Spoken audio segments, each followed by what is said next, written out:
Olá pessoal, eu sou o professor Júlio Vieira e essa é uma videoaula sobre as obras indicadas para a prova de literatura da segunda etapa do SASE 2022 da UFVJM. As obras indicadas são poemas de Lino Guedes, Ditinha, Negrinha e Sem Algemas, o, a peça de teatro Anjo Negro de Nelson Rodrigues e a canção Povo Guerreiro de Crioulo. O tema que liga todas as obras é a situação do povo negro após a libertação dos escravos. Cada um deles vai abordar de maneira diferente essa situação do negro na sociedade ou do negro diante da sua própria realidade, enfim. Vamos à análise. Primeiro, nós vamos analisar os poemas de Lino Guedes. Lino Guedes era um poeta, esse que vocês estão vendo aí na imagem, um poeta que nasceu em Socorro, que é uma cidade no interior de São Paulo. A data mais aceita para o nascimento dele é 1897 e viveu até 1961, quando morreu em São Paulo. Esses poemas que nós estamos analisando estão num livro chamado Ditinha, que foram publicados em 1938. Tá? Ele era um poeta que trazia na sua obra essa temática da vida e do sofrimento e das vivências do povo negro de maneira geral, certo? Embora esteja ainda escrevendo sob a influência do modernismo, esses poemas que nós vamos analisar, eles não trazem nenhuma inovação formal, nenhuma característica de destaque formalmente não. Então o mais importante neles é a temática mesmo. Nós vamos ler os poemas e vamos fazer uma breve análise de cada um deles. O primeiro é Ditinha. Penso que talvez ignores, singela e meiga Ditinha, que desta localidade és a mais bela pretinha. Se não fosse profanar-te, chamar-te-ia francesinha. Então, quando vais à reza com teu vestido de caça, não há mesmo quem não fale orgulho da minha raça. Olha que preta bonita e que andar cheio de graça. Se às vezes sorrio a esmo, não me tomes por caduco. Com teu vulto nos meus olhos, ando como aquele turco que doloroso destino, ao te ver, ficou maluco. Ah, se souberas, Ditinha, que por sob esta aparente frieza, quem tal diria, eu peço constantemente a Deus que um dia nos ponha numa casinha sem gente. Então, esse é o primeiro poema, está no livro Ditinha, de 1938. Ele está se declarando para uma moça negra chamada Ditinha, né?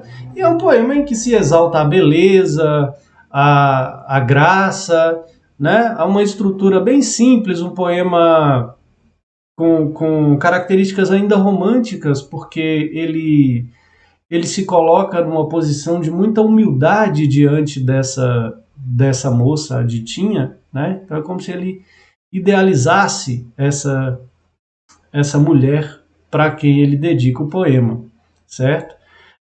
Você vê que o poema é feito com rimas simples, né? Ditinha, pretinha, francesinha, né? Caça, raça, graça. Então não tem nenhuma inovação formal no texto, né? Mas fala que o turco, ou seja, o europeu, né? Turco é europeu, né? Não sei muito bem isso. Geografia é com os outros. Mas o turco ficou maluco, quer dizer que a beleza negra é reconhecida, né, nesse poema, é exaltada nesse poema. O outro poema também vai citar a Ditinha, tá? Que é aqui, Negrinha. Li um conto de Lobato que muito me entristeceu. Negrinha, remanescente da era triste em que viveu a pátria amada, que nunca um carinho mereceu. Via com notada inveja a criançada que brincava e se lhe dava por troça um boneco, o segurava com certo medo e com espanto nos grandes olhos o olhava. Esse conto tem um pouco do viver desventuroso meu. Deus é pai, porém, quando num abraço afetuoso prendo a Ditinha, duvido que seja tão generoso. Também é um poema do mesmo livro, né, de Ditinha, de 1938, e há uma referência direta de intertextualidade com o conto de Lobato. O conto de Monteiro Lobato a que ele se refere se chama Negrinha, e nesse conto, uma menina, filha de uma mãe nascida livre, filha de mãe escravizada, mas a mãe falece e ela fica vivendo na casa da antiga senhora da mãe, que é uma senhora, o conto trata isso com muita ironia, né? Que fala que essa senhora é muito boa por se dedicar a criar uma pobre menina órfã, mas também descreve o prazer com que essa senhora usava a menina negra para se desestressar. Toda vez que ela estava nervosa, estressada, ela chamava a menina e usava todos os artifícios de que podia para lhe aplicar castigos físicos, coques, cascudos, tapas, enfim. Há uma passagem no conto muito chocante em que a menina fala uma coisa e para castigá-la, a senhora coloca um ovo quente dentro da boca dela para queimar. Enfim, o conto de Lobato é muito entristecedor mesmo.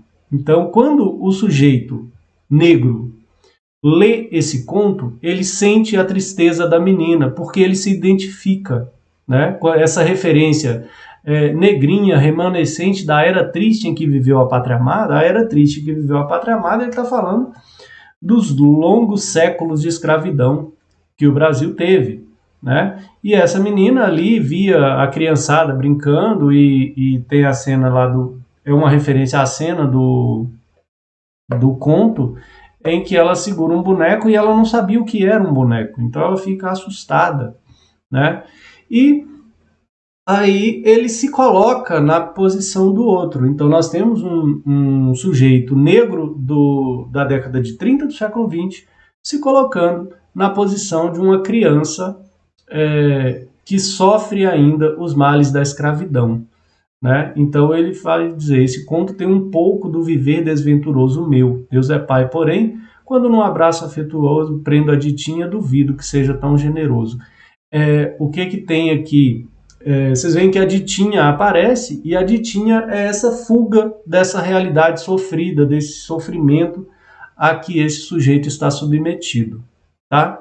E o último poema também vai falar de ditinha, e se chama Sem Algemas, assim mesmo, como interrogação. Ditinha, escute uma história muito nossa. Antigamente, não faz muito tempo ainda, foi escrava a negra gente. Os mais pesados castigos lhe deram impunemente.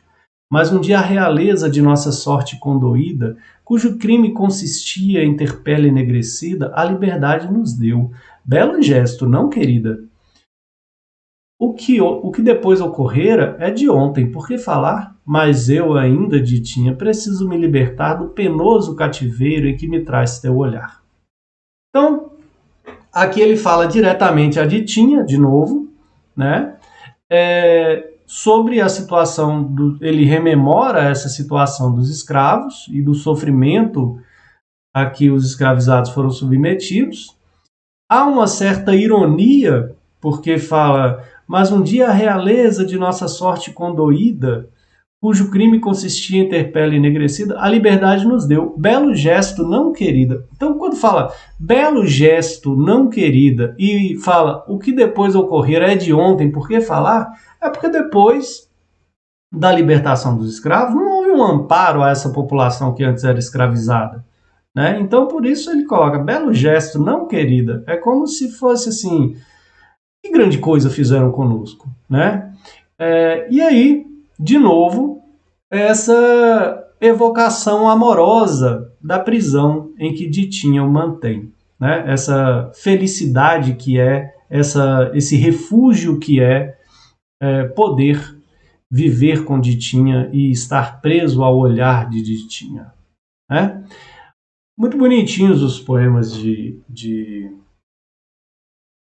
desse Lino Guedes, que eu confesso não conhecia, eu conheci em virtude de estudar as obras indicadas. É muito interessante esse aspecto também da indicação das obras, porque nos faz conhecer autores e poemas que talvez não viéssemos a ter acesso se não fosse por esse meio, né? Porque não tem muita divulgação essas obras. O segundo texto que nós vamos analisar é Anjo Negro, de Nelson Rodrigues. Gente, Nelson Rodrigues é um escritor recifense, mas radicado no Rio de Janeiro, que escrevia numa forma ultra realista. Ou seja, as obras de Nelson Rodrigues são carregadas de violência e sexo, tá? As duas coisas associadas às vezes. E com Anjo Negro, essa peça de teatro não é diferente, tá? Anjo Negro vai tratar de uma relação violenta interracial. É o quê? Para falar dessa história, eu vou trazer os personagens, tá? Ismael é um homem negro que não aceita sua etnia, cega o irmão e a filha de propósito por inveja e vergonha de sua cor. Então Ismael era um sujeito negro que não aceitava ser negro.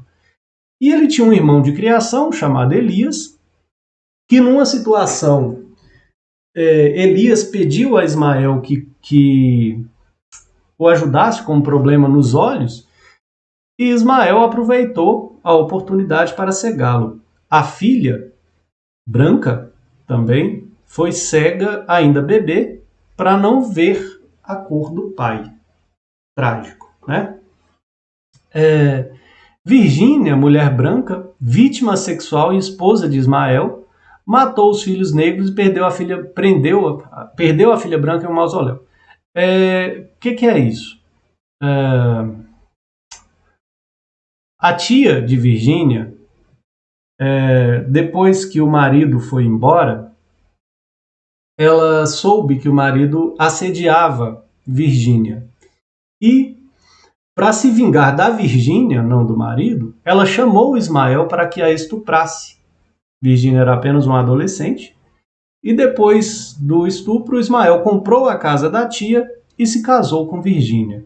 Então pensa na tragédia da vida de Virgínia, né? Ana Maria é uma filha branca de Virgínia com Elias, fica cega e abusada sexualmente por Ismael, termina presa. Vocês viram que ela é abusada sexualmente pelo próprio pai, né? Que não era pai dela, depois saberemos. Termina presa em um mausoléu. Elias é um homem branco, irmão de criação de Ismael, ficou cego e foi assassinado por culpa de seu irmão, que tinha inveja de sua cor. E a tia, que é essa mulher que fez Virgínia ser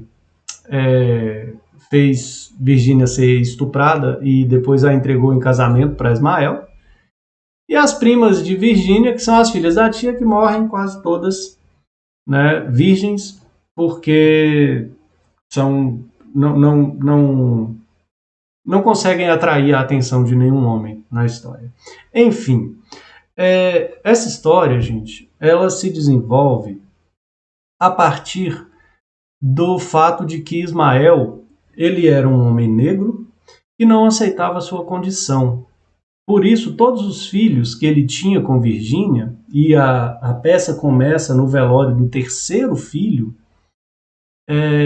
ele matava para que os filhos não vivessem negros, né? Aí ele matava, não, Virgínia matava os filhos porque eram negros, né? Filhos de Ismael. Ela era casada com um homem negro que abusou dela na adolescência. Quando nasciam os filhos negros, ela os matava.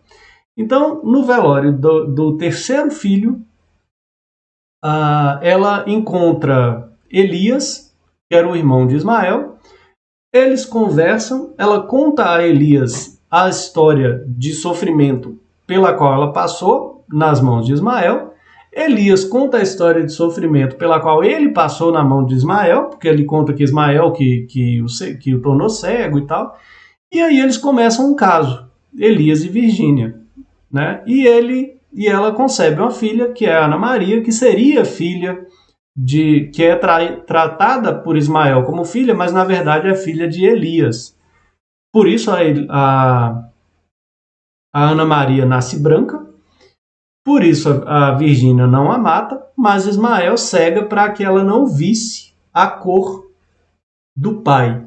E ele faz a Ana Maria crescer pensando que ele era branco. Quando Ana Maria atinge a adolescente, ele começa a abusar dela também, Ismael. Enfim, gente, a história é toda recheada de abuso e tragédia, certo?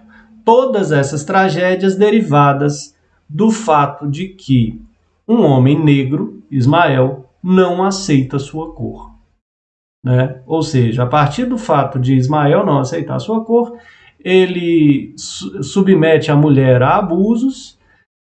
Virgínia também não aceitava o fato de os filhos serem negros e por isso os mata. Né? Enfim, a inveja de Ismael por Elias, homem branco, faz com que ele o segue, e toda a tragédia da história se desenvolve a partir disso. Tá? Do negro que não se aceita como negro, da branca que não aceita os filhos negros. Certo? Então, é essa a temática da obra. É trágico, tá? É uma tragédia, é um livro recheado de violência física, abuso sexual, violência verbal, enfim. É terrível. E por último, não sei porque eu estou sorrindo com esse livro, mas por último tem aqui Crioulo, que é Povo Guerreiro. Eu estou sorrindo porque por último é Povo Guerreiro e a música Povo Guerreiro é muito boa. É por isso que eu sorri, não por causa de Anjo Negro. Anjo Negro é trágico apenas, tá? Eu quase não dei conta de ler. Mas Crioulo, né? Todos conhecem o músico Crioulo. Antigamente ele era conhecido como Crioulo Doido, que era um rapper. Depois ele diversificou a sua produção e passou a produzir samba e cantar com grandes nomes da MPB e ser conhecido apenas como Crioulo. A canção Povo Guerreiro vai tratar da condição do povo negro após a libertação dos escravos. Aqui está a letra, tá? Povo guerreiro bate tambor, comemora a liberdade, mas a igualdade não chegou. Nossos ancestrais lutaram pela liberdade, contra tudo e contra todos. O negro nunca foi covarde. Fugiu das senzalas, refugiou-se nos quilombos. Conquistou a liberdade, mas em busca da igualdade ainda sofre alguns tombos. No pós-liberdade, o negro foi marginalizado. Teve a alma aprisionada com as algemas da desigualdade.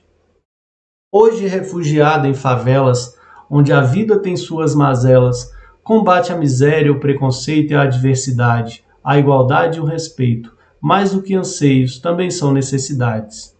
Então, o poema, né, a letra da canção, O Povo Guerreiro, é bem explícita. Não tem muito o que analisar, porque a linguagem de Crioulo é a linguagem típica do rap mesmo, que é uma linguagem objetiva, direta, embora essa canção seja um samba, mas é uma linguagem objetiva, direta. O que está escrito é o que está escrito, né?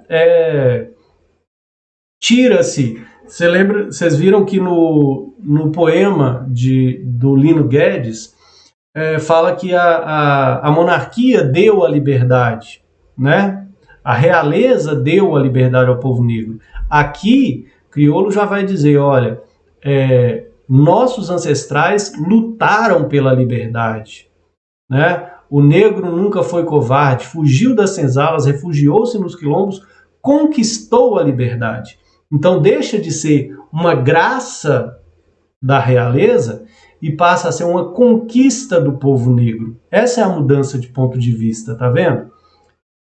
Mas em busca da igualdade ainda sofre alguns tombos, porque a busca pela igualdade ainda é um processo, né?